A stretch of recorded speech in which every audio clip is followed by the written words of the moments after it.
ദൈവവചനം ജീവനും ചൈതന്യമുള്ളതും ഏത് വാളിനേക്കാൾ മൂർച്ചയുള്ളതും സന്ധി മജ്ജകളെയും പ്രാണനെയും എല്ലാം വേർവിടുവിക്കും വണ്ണം തുളച്ച് കയറുന്നതുമാണെന്ന് എബ്രായലേഖനം 4:12 പറയുന്നു.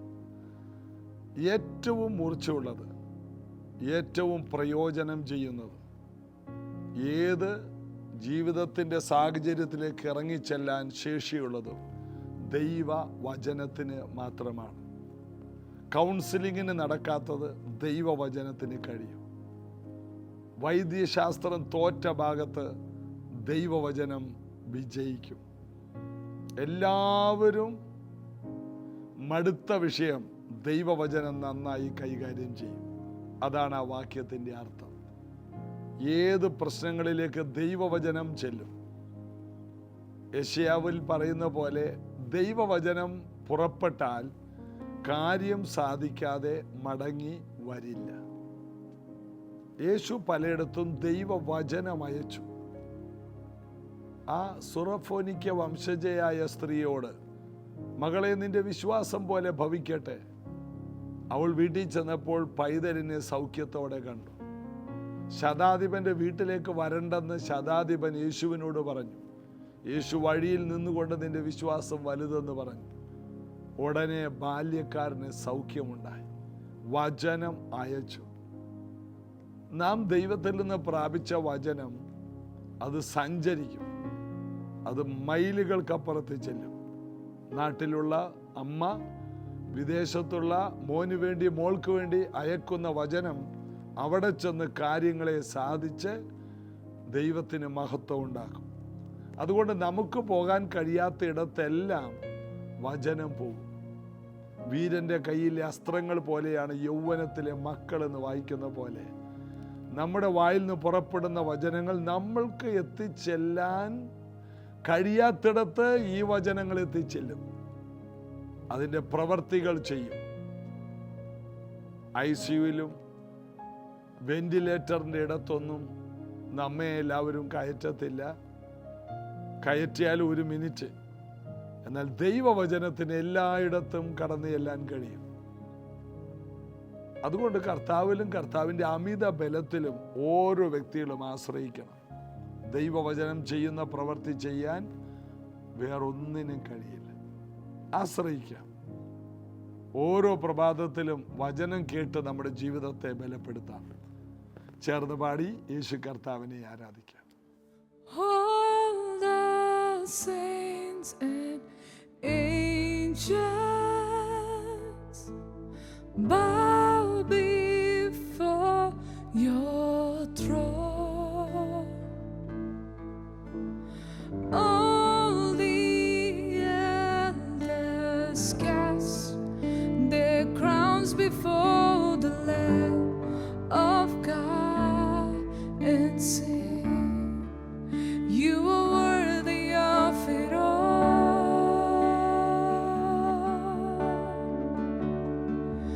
You are worthy of it all. For from you are all things, and to you are all things. You deserve the glory. You are worthy. You are worthy of it all.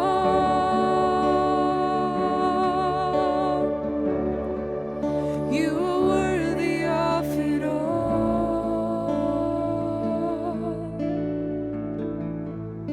For from you are all things, and to you are all things. You deserve the glory.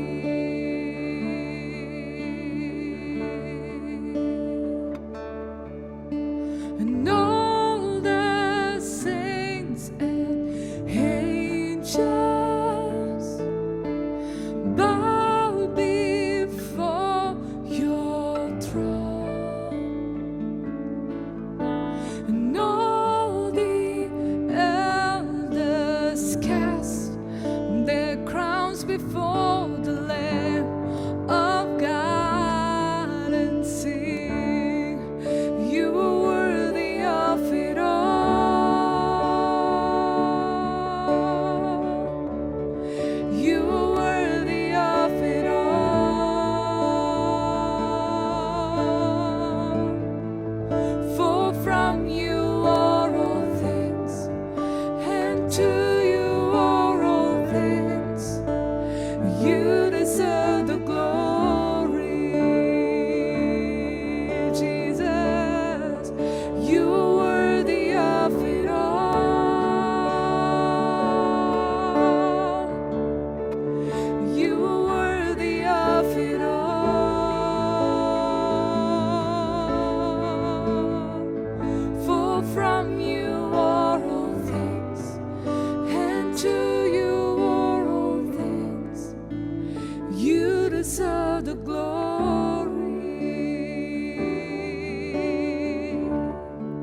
നിക്കോദിമോസിൻ്റെ ചരിത്രം നമുക്ക് തുടരാം. യേശുവിൻ്റെ അടുക്കൽ രാത്രിയിൽ വന്ന നിക്കോദിമോസിനെ കുറിച്ച് യോഹന്നാൻ 3 കാണുന്നു. അവൻ രാത്രിയിൽ അവൻ്റെ അടുക്കൽ വന്ന് അവനോട്, റബ്ബി, ദൈവത്തിൻ്റെ അടുക്കൽ നിന്ന് ഉപദേഷ്ടാവായി വന്നിരിക്കുന്നു എന്ന് ഞങ്ങൾ അറിയുന്നു, നിന്നെക്കുറിച്ച് അറിയുന്നു. ദൈവം തന്നോടുകൂടെ ഇല്ലെങ്കിൽ നീ ചെയ്യുന്ന ഈ അടയാളങ്ങളെ ചെയ്യുവാൻ ആർക്കും കഴിയില്ല എന്ന് പറഞ്ഞു. യേശു ഇത് കേട്ടപ്പോൾ അതിന് മറുപടി പറഞ്ഞത്, യേശു അവനോട്, ആമേൻ ആമേൻ, ഞാൻ നിന്നോട് പറയുന്നു, പുതുതായി ജനിച്ചില്ല എങ്കിൽ ദൈവരാജ്യം കാണുവാൻ ആർക്കും കഴിയില്ല എന്ന് പറഞ്ഞു. പുതുതായിട്ട് ജനിച്ചാൽ ദൈവരാജ്യം കാണാൻ കഴിയും. ദൈവരാജ്യത്തിൻ്റെ പ്രത്യേകത എന്താണ്? ഭക്ഷണവും പാനീയവുമല്ല, നീതിയും സമാധാനവും പരിശുദ്ധാത്മാവിൽ സന്തോഷം. അതിൻ്റെ അർത്ഥം പരിശുദ്ധാത്മാവ് ചലിക്കുന്ന സ്ഥലമാണ് ദൈവരാജ്യം. യേശു പറഞ്ഞു, ഞാൻ പരിശുദ്ധാത്മാവിനാൽ ഭൂതങ്ങളെ പുറത്താക്കുന്നു എങ്കിൽ ദൈവരാജ്യം നിങ്ങളുടെ ഇടയിൽ ഉണ്ട്. സ്പഷ്ടം. പരിശുദ്ധാത്മാവാണ് അവിടെ ചലിക്കുന്നത്. ലോകരാജ്യത്തിൽ മാനുഷികമായ നിയമങ്ങൾ ബുദ്ധി പ്രവർത്തിക്കുമ്പോൾ ബുദ്ധിമാന്മാർ, നമ്മൾ പറയും ബുദ്ധി രാക്ഷസൻ എന്നൊക്കെ വിളിക്കും, അങ്ങനെയുള്ളവരുടെ ഒരു ലോകമാണ് ലോകരാജ്യം, മാനുഷിക രാജ്യം. എന്നാൽ ദൈവരാജ്യത്തിൻ്റെ പ്രവൃത്തി കാണണമെങ്കിൽ ദൈവാത്മാവ് ചലിക്കുന്ന പുതുതായി ജനിച്ചവരുടെ ഇടയിലായിരിക്കും ഇത് സംഭവിക്കുന്നത്. അതുകൊണ്ടാണ് കർത്താവ് പറഞ്ഞത്, പുതുതായി ജനിച്ചില്ല എങ്കിൽ ദൈവരാജ്യം കാണാൻ ആർക്കും കഴിയില്ല. പല സഭകളിലും നോക്കിക്കോ, ഒരു ചലനവുമില്ലാത്ത സഭകളുണ്ട്. യാതൊരു വ്യത്യാസവുമില്ല. ആൾക്കാർ വന്ന് ചുമ്മാ ഇരുന്നേച്ച് പോകുന്ന ചർച്ചുകളുണ്ട്. അവർ പറയുന്നത് വളരെ ഡിസിപ്ലിനുള്ള സഭയാണെന്നാണ്. യാതൊരു കുഴപ്പമില്ല, വളരെ ഡിസിപ്ലിനാണ്. ടൈമിന് വരും, ശാന്തമായി പാടും, പാട്ടുപുസ്തകമുണ്ട്, ശാന്തമായി പാടും, ശാന്തമായി പ്രാർത്ഥിക്കും, കൃത്യസമയത്ത് എഴുന്നേറ്റ് പോവും, 5 മിനിറ്റ് പോലും കൂടുകയുമില്ല കുറയുമില്ല, എല്ലാം ഡിസിപ്ലിൻ. ദൈവരാജ്യം എന്ന് പറയുന്നത് വിശ്വസിക്കുന്നവൻ്റെ ഉള്ളിൽ നിന്ന് ജീവജല നദി ഒഴുകുന്ന പോലെയാണ്. സമയമൊക്കെ ചിലപ്പോൾ മാറിപ്പോയെന്നിരിക്കും. ദൈവരാജ്യത്തിന് സമയങ്ങളൊന്നുമില്ല, അതിങ്ങനെ ഒഴുകും. സമയം വേണ്ടെന്നല്ല, ചില സമയങ്ങളിൽ ദൈവരാജ്യത്തിൽ നമ്മുടെ കണക്കിനപ്പുറത്തേക്ക് ദൈവ മഹത്വം ഒഴുകും. ലാസറിന്റെ കല്ലറക്കൽ, ലാസർ ഉയർത്തതോടുകൂടി അന്തരീക്ഷം മാറി. അവിടുത്തെ പ്രോഗ്രാമുകളൊന്നും യേശു അവിടെ ചെന്നിട്ടൊരു പ്രോഗ്രാം ഉണ്ടാക്കിയില്ല. സുന്ദരമെന്ന ദേവാലയത്തിൻ്റെ മുൻപിലിരുന്ന ഒരുവൻ സൗഖ്യമായി ദേവാലയത്തിൽ ചെന്നപ്പോൾ ദേവാലയത്തിലെ അപ്പോസ്തല പ്രവൃത്തി 3-ാം അധ്യായത്തിൽ ദേവാലയത്തിലെ പ്രോഗ്രാം തെറ്റിപ്പോയി. എല്ലാവരും കൂടി അങ്ങോട്ട് തിരിഞ്ഞവരെല്ലാം ഓടി ഇപ്പുറത്തോട്ട് തിരിഞ്ഞ് പത്രോസും യോഹന്നാനും കൂടെ നിൽക്കുന്ന ഈ മുടന്തിൻ്റെ അടുക്കലേക്ക് കൂടി. ദേവാലയത്തിലെ പ്രോഗ്രാമിൻ്റെ ക്രമങ്ങളെല്ലാം തെറ്റിപ്പോയി. ദൈവരാജ്യം വെളിപ്പെട്ടാൽ പല ഓർഡറുകളും മാറിപ്പോകും. ഇന്ന് നമ്മൾ വെച്ചിരിക്കുന്ന സിസ്റ്റം മാറും, കുടുംബ പ്രാർത്ഥനയുടെ രീതി തന്നെ മാറും. വീണ്ടും ജനിച്ചവർ ഒരുമിച്ചിരുന്നാൽ വ്യത്യാസങ്ങളുണ്ടാകും. അപ്പോൾ വ്യത്യാസങ്ങൾ ഉണ്ടാകാത്തതിൻ്റെ കാരണം വീണ്ടും ജനന അനുഭവമില്ല. ഒരു ചർച്ചയിൽ തന്നെ ശ്രദ്ധിച്ചോ, വീണ്ടും ജനിച്ചവരുണ്ട്, വീണ്ടും ജനിക്കാത്തവരുണ്ട്. ക്രിസ്തീയ കുടുംബത്തിൽ ജനിച്ചത് കൊണ്ട് ക്രിസ്ത്യാനിയാകില്ല.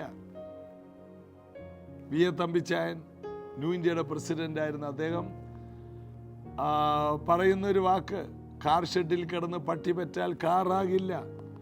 ക്രിസ്തീയ കുടുംബത്തിൽ ജനിച്ചത് കൊണ്ട് ക്രിസ്ത്യാനിയാകില്ല. വീണ്ടും ജനിക്കണം, പുതുതായി ജനിക്കണം.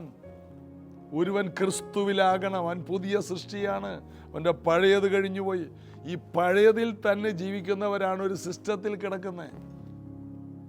എന്നാൽ വീണ്ടും ജനിച്ചിടത്ത് ചലനമുണ്ടാകും, വീണ്ടും ജനിച്ചിടത്ത് ആർപ്പുണ്ടാകും. നിങ്ങൾ ആർത്ത് വിളിച്ചില്ലെങ്കിൽ കല്ലുകൾ ആർത്ത് വിളിക്കുമെന്ന് യേശു പറഞ്ഞില്ലേ? ആർപ്പുണ്ടാകും, നൃത്തമുണ്ടാകും, ആരാധനയുണ്ടാകും, കൃപകളുണ്ടാകും, വരങ്ങൾ ജ്വലിക്കും. വീണ്ടും ജനിച്ചവരുടെ ഇടയിൽ വലിയ മൂവുണ്ടാകും.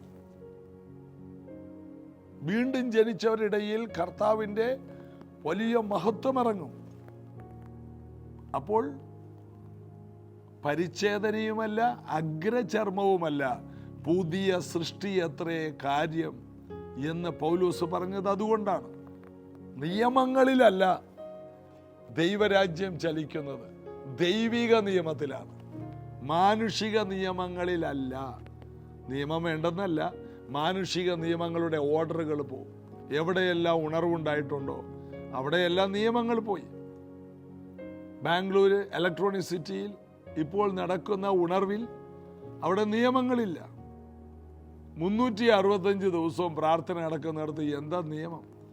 3 മണിക്കൂറും 4 മണിക്കൂറും മീറ്റിംഗ് നടത്തുന്നിടത്ത് നിയമങ്ങൾ വേണം.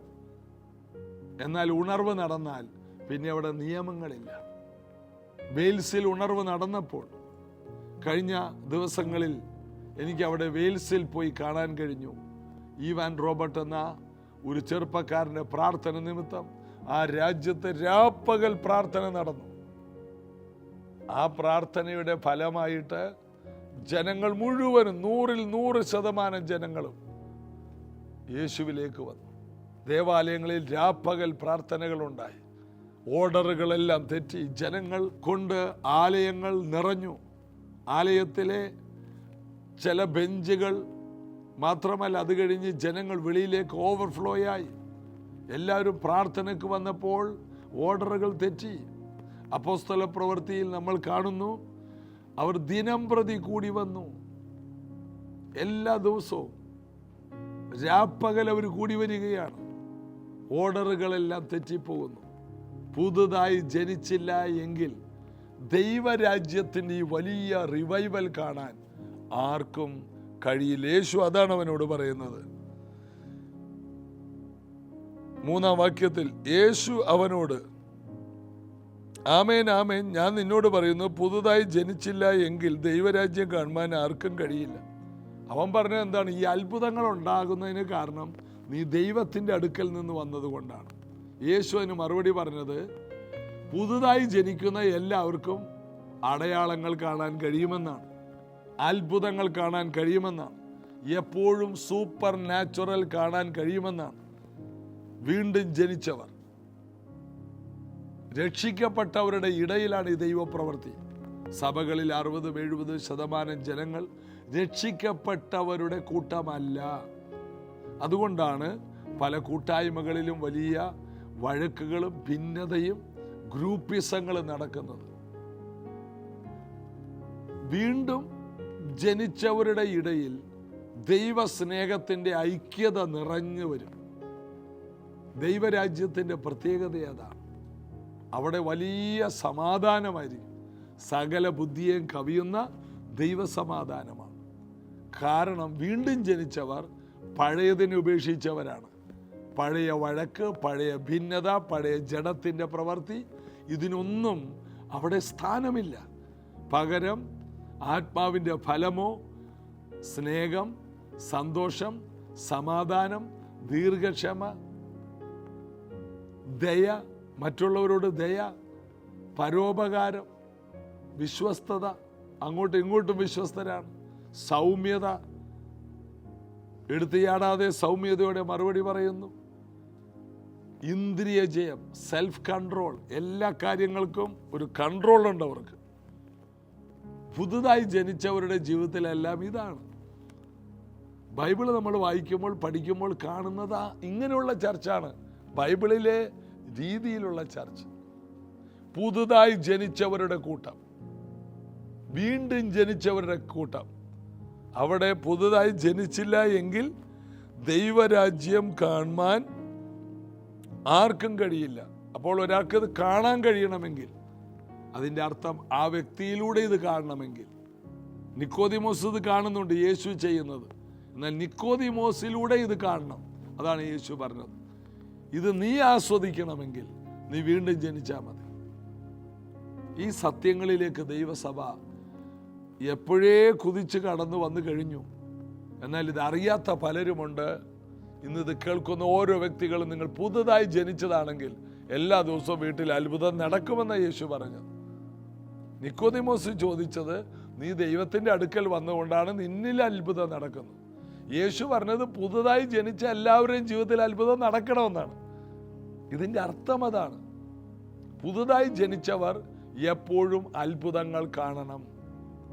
മോശയോട് ചേർന്നവർ പോലും എല്ലാ ദിവസവും മന്ന പെയ്യുന്നത് കണ്ടില്ലേ? പുറപ്പാട് പുസ്തകത്തിൽ 3-ാം അധ്യായത്തെ തുടർന്ന് ദൈവം മോശ മുഖാന്തരം വിളിച്ച് വേർതിരിച്ച ജനങ്ങൾ ചെങ്കടൽ കടന്നു വരുന്ന കാഴ്ച നിങ്ങൾക്കാണ്. അവിടെ ആരും മുട്ടുള്ളവരില്ല. എല്ലാവരും ബലഹീനത മാറി സൗഖ്യമുള്ളവരായി, എല്ലാവരും ശക്തന്മാരായി. അവരെ അനുഗമിച്ച പാറയിൽ നിന്നാണ് അവർ കുടിക്കുന്നത്. ആ പാറ ക്രിസ്തുവാണ്. എല്ലാ ദിവസവും അവർ പോകുന്നിടത്തെല്ലാം മന്ന പെയ്യുകയാണ്. എന്തു വലിയൊരു ദൈവപ്രവൃത്തിയാണ്. എല്ലാ ദിവസവും അത്ഭുതങ്ങളാണ്. അത്ഭുതം അവരുടെ ജീവിതത്തിൽ സാധാരണ സംഭവമായി. മോശയുടെ കൂടെ അനുഗമിച്ചവർക്ക് ഈ അനുഭവമെങ്കിൽ യേശുവിനോട് ചേർന്നവർ അത്ഭുതങ്ങൾ കാണണ്ടേ? സൂപ്പർ നാച്ചുറൽ കാണണ്ടേ? മിറക്കിൾ മണി. ഈ ദിവസങ്ങളിൽ ഏറ്റവും കൂടുതൽ വിമർശനം നേരിടുന്നത് മിറക്കിൾ മണിയാണ്. അത്ഭുതകരമായി പേഴ്സിൽ പൈസ വരുന്നു, അക്കൗണ്ടിൽ പൈസ വരുന്നു. ഇതിനെതിരെയാണ് ഇപ്പോൾ ഒരു കൂട്ടർ എഴുന്നേറ്റിരിക്കുന്നത്. എന്താണ്? പുതുതായി ജനിച്ചിട്ടില്ല. പുതുതായി ജനിക്കുന്ന ഒരു കൂട്ടത്തിൻ്റെ ഇടയിൽ അത്ഭുതങ്ങൾ സാധാരണമാണ്. അവരുടെ അക്കൗണ്ടിൽ പൈസ വരും, അവർക്ക് എവിടെ നിന്നെങ്കിലും ഒരു വഴി തുറക്കും, അവരെ മുന്നോട്ട് പോകുമ്പോൾ ഒരു വാതിൽ അത് തന്നെ തുറന്നു വരും, അവരുടെ മുറിയിൽ ഒരു ദൂതൻ ഇറങ്ങും. ഇതൊക്കെയാണ് അപ്പോസ്തല പ്രവൃത്തിയിൽ കാണുന്നത്. ദൂതന്മാരിറങ്ങി അടച്ച് ഭദ്രമായി ഗവൺമെന്റ് പൂട്ടിയ വാതിലുകൾ പോലും തുറന്നു കളയുന്നു. ജയിൽ വാതിലുകൾ എല്ലാം തുറന്നു പോകുന്നു. കാരാഗ്രഹത്തിന്റെ അടിസ്ഥാനങ്ങൾ കുലുങ്ങുന്നു. പുതുതായി ജനിച്ച ഇടത്ത് വലിയ ദൈവപ്രവൃത്തി ഉണ്ട്. 100% അത്ഭുതങ്ങളുണ്ട്. അതുകൊണ്ട് യേശു തന്നെ പറഞ്ഞു, മാനസാന്തരത്തിന് യോഗ്യമായ ഫലം കായ്പിൻ. അതിൻ്റെ അർത്ഥം പുതുതായി ജനിച്ചവർക്ക് രൂപാന്തര സ്വഭാവമുണ്ട്. പുതിയ സൃഷ്ടികളാണ്. അവർ പഴയതിൽ ജീവിക്കുന്നതല്ല. മാനസാന്തരത്തിൻ്റെ ഫലം അവർക്കുണ്ടാകും. മനസ്സ് പുതുക്കി അവർ രൂപാന്തരപ്പെടും. പുതുതായി ജനിച്ചവർക്ക് വലിയ മാറ്റങ്ങളാണ്. അവരെ ആരും പഠിപ്പിക്കേണ്ട. ഷണ്ണൻ സ്നാനപ്പെട്ട ശേഷം തൻ്റെ വഴിക്ക് പോയെന്നാണ്. ഇപ്പോൾ എത്യോപ്യയിൽ ചെന്നാൽ 14 ലക്ഷം ജനങ്ങൾ വരെ കൂടുന്ന വലിയ കൂട്ടങ്ങൾ അവിടെയുണ്ട്. 14 ലക്ഷം പേര് ഒരു മീറ്റിങ്ങിൽ കൂടുന്നു എത്യോപ്യയിൽ.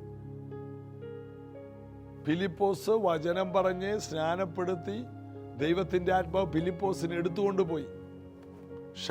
സ്നാനപ്പെട്ട ഷണ്ണൻ സന്തോഷിച്ചുകൊണ്ട് തൻ്റെ വഴിക്ക് പോയി. പുതുതായി ജനിച്ചാൽ പിന്നെ ദൈവരാജ്യം കാണും. അവനെ പഠിപ്പിക്കാൻ ആരുമില്ല.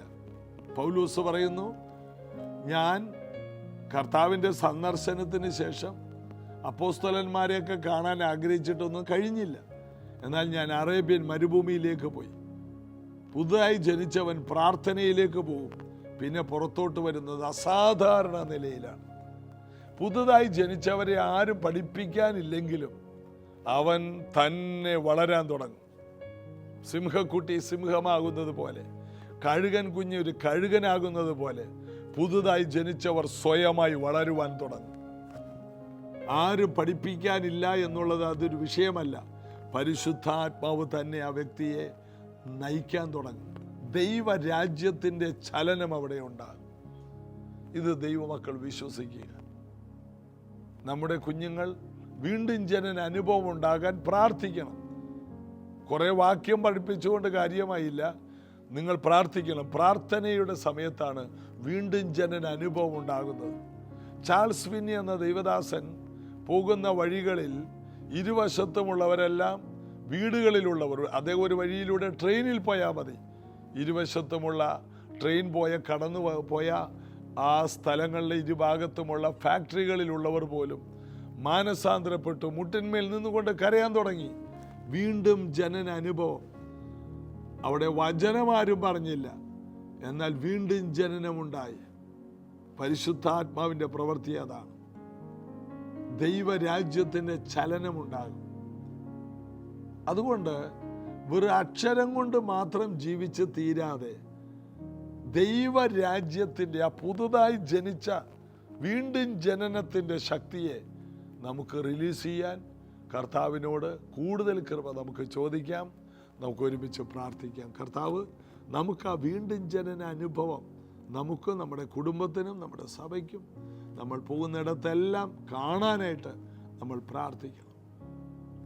യേശുവേ, ഇന്ന് ഈ കേട്ട വചനം പോലെ തന്നെ പുതുതായി ജനിക്കുന്ന ഒരു വ്യക്തി ദൈവരാജ്യത്തിൽ എന്നും അത്ഭുതം കാണുന്നു എന്ന് പുറപ്പാട് പുസ്തകത്തിൽ കാണുന്നതും അപ്പോസ്തല പ്രവൃത്തിയിൽ കാണുന്നതും ഈ കേൾക്കുന്ന വീടുകളിൽ ആവർത്തിക്കപ്പെടട്ടെ, ഈ കുടുംബങ്ങളിൽ സഭകളിൽ ആവർത്തിക്കപ്പെടട്ടെ. ഒത്തിരി ദൈവദാസന്മാരിത് കേൾക്കുന്നത് അവർക്കത് ഫലമാകട്ടെ, ജീവിതത്തിൽ അതൊരു വിടുതലാകട്ടെ. എന്നും അത്ഭുതം നടക്കുന്ന വീടുകളാകട്ടെ, എന്നും അസാധാരണ ദൈവപ്രവൃത്തിയുള്ള വീടുകളാകട്ടെ, അത്ഭുത വരുമാനങ്ങൾ ഉണ്ടാകട്ടെ, അത്ഭുത വാതിലുകൾ തുറന്നു വരട്ടെ. യേശുവിൻ്റെ നാമത്തിൽ സൗഖ്യങ്ങൾ നടക്കട്ടെ. യേശുവിൻ നാമത്തിൽ പിതാവേ, ആമേൻ. വീണ്ടും ജനിച്ച ഒരു കുടുംബം അത്ഭുതങ്ങൾ എന്നും കാണും. പുതിയ സൃഷ്ടികൾ, അത്ഭുതങ്ങൾ കാണും. അതിനായി ഒരുങ്ങാം. നാളെ ഇതേ സമയത്ത് വീണ്ടും യേശു നമ്മെ കൂട്ടിവരുത്തും. God bless you.